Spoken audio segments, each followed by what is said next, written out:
Digital media ही आत्ताच्या जगातील क्रांती आहे. मात्र हे दुधारी शस्त्र आहे, त्यामुळे याचा वापर जपून करावा लागतो. 21व्या शतकात जास्तीत जास्त पॉझिटिव्ह मोडमध्ये हे शस्त्र संवेदनशीलपणे वापरले गेले पाहिजे, असं मत महसूल मंत्री चंद्रशेखर बावनकुळे यांनी व्यक्त केलं. मिरज येथील Sanjay Bhokare group of institute येथे महाराष्ट्र राज्य डिजिटल मीडियाचे राज्य अधिवेशन आणि पुरस्कार वितरण समारंभ पार पडला. यावेळी मंत्री बावनकुळे हे बोलत होते. यावेळी माजी मंत्री सुरेश खाडे, आमदार गोपीचंद पडळकर, जिल्हाधिकारी मैनाक घोष, राज्य संघटक संजय भोकरे आणि विविध क्षेत्रातील मान्यवर पत्रकार उपस्थित होते. यावेळी महाराष्ट्र राज्य डिजिटल मीडियाच्या वतीनं विविध क्षेत्रातील मान्यवर व्यक्तींना पुरस्काराने सन्मानित करण्यात आले.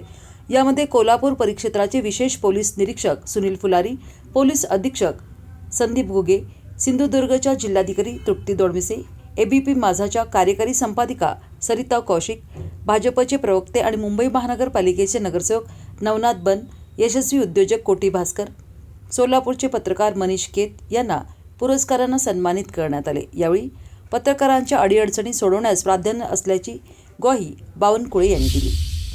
ही गरज सरकारला आहे. त्या ठिकाणी 140 कोटी भारतीयांना आहे आणि त्यामुळे डिजिटल मीडियाच्या माध्यमातून समाजातील सर्व क्षेत्र, असं कुठलं क्षेत्र राहिलं नाही की डिजिटल मीडियामध्ये पोहोचले गेलं नाही किंवा डिजिटल मीडिया तिकडे पोहोचली नाही. पण हे करत असताना आपल्याला सर्व माहिती आहे की डिजिटल मीडिया जेवढा उत्तम आहे, ते दुधारी शस्त्र या ठिकाणी आहे. आता दुधारी शस्त्र म्हटल्यावर त्याचे वेगवेगळे अर्थ काढण्याची काही गरज नाही, कारण हा असा कसोटीचा काळ आहे की एक जरी चूक डिजिटल मीडियावर झाली तरी अनेक लोकांचं आयुष्य संपू शकतं. आणि मग अशा वेळी डिजिटल मीडिया मोठा करताना काही गोष्टीची खबरदारी आम्हाला सर्वांना घ्यायला लागणार आहे.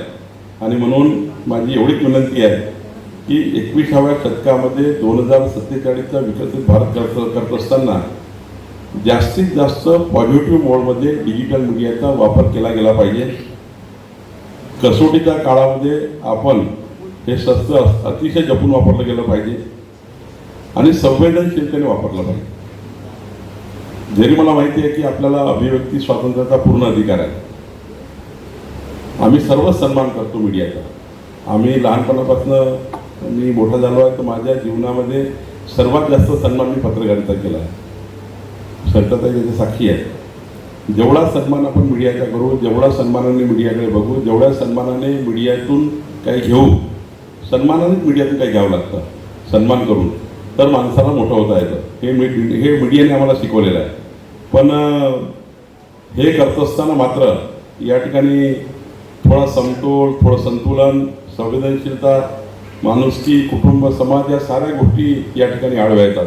आणि म्हणून काळजीपूर्वक हाताळावं लागणार आहे. अधिवेशनामध्ये अनेक वर्ग होतील, अधिवेशनामध्ये अनेक गोष्टी त्या ठिकाणी आपल्याकडे जातील. आपल्याला काही गोष्टी शिकायला मिळतील, काही गोष्टी तुम्ही आम्हाला द्याल, काही समाजाला द्याल, काही राजकारण्याला द्याल, काही सरकारला द्याल. पण माझी विनंती आपल्याला की थोडं या ठिकाणी डिजिटल मीडियाने व्यक्त होताना किंवा सोशल मीडियानी किंवा इन्फ्लुएन्सरनी व्यक्त होताना थोडी आता पुढच्या काळात काळजी घ्यावी लागणार आहे. जिथे चूक आहे तिथे बोललंच पाहिजे, त्यांना पर्दाफाश केलाच पाहिजे. कोणालाच सोडू नये डिजिटल मीडिया. किती मोठा माणूस असू दे, कोणालाच सोडू नये. किती धनदांडगे असू दे, किती मोठा राजकारणी असू दे, किती बलवान असू दे, डिजिटल मीडियाने कोणालाच सोडू नये. पण हे करत असताना मात्र आपण बघा किती महत्त्व आहे. प्रिंट मीडियाची बातमी खाली जाताना 12 तास लागतात. पण आज असा काळ आला आहे तुमच्यामुळं, या डिजिटल मीडियामुळं 12 सेकंदामध्ये बातमी संपूर्ण 140 कोटी भारतीयाला पोहोचतं.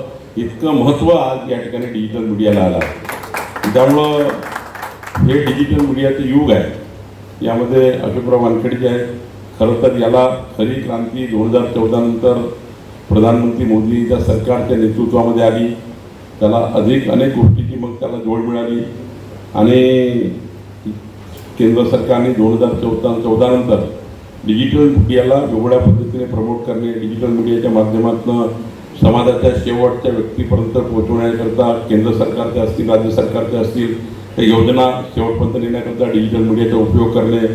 आणि बघा, आपण जर सर्वात महत्त्वाची बाजू तपासली, संजय भोकरेजी, मी याच्याकरता महत्त्व येतो. कोरोनाच्या संक्रमणाच्या काळामध्ये भारत देशाला सांभाळण्याचं महत्त्वाचं कार्य डिजिटल मीडियाने केलं. हा एक आपल्यासमोर या ठिकाणी एक डिजिटल मीडियाचा मोठा या ठिकाणी रोल आपल्या भारत देशामध्ये आहे.